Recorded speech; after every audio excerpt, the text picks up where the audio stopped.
makukumpleto ang gabi nating lahat kung hindi natin marinig ang speech na nag-iisang pinakamagandang dilag ngayong gabi.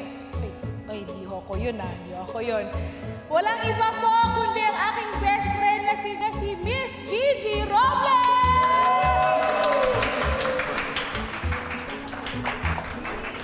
Ay, makinig kayo ha, Nay.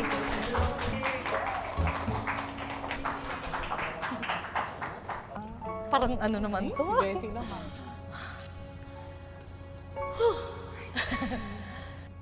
Ladies and gentlemen, standing in front of you, a 25-year-old stoner na naniniwala sa kasabihan, hipon man sa inyong paningin, tignan mo jowa mo, sa akin nakatingin.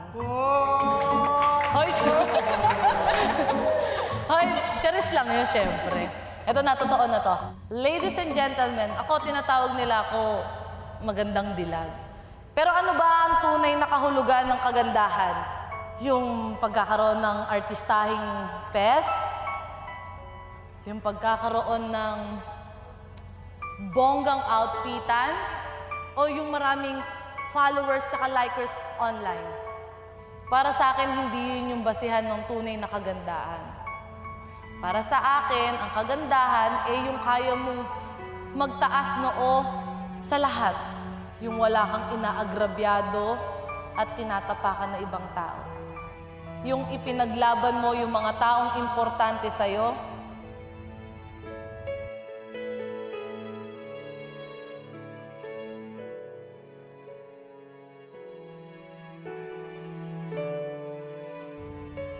Yung sinunod mo mga pangarap mo.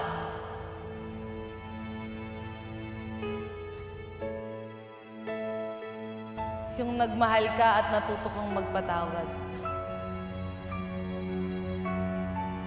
Yung hindi ka sumuko para manaig yung tama at matigil yung kasamaan.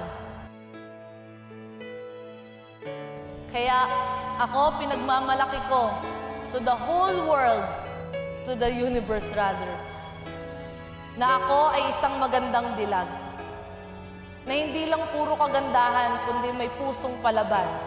Kaya if I were given a chance, I will serve as a role model sa lahat ng mga kababaihan na tumayo at manindigan. Para hangaan hindi lang dahil sa kagandahan, kundi ang pagiging empowered at maging palaban. Kaya para sa akin, yun ang tunay na kagandahan, yun ang pagiging isang magandang dilag.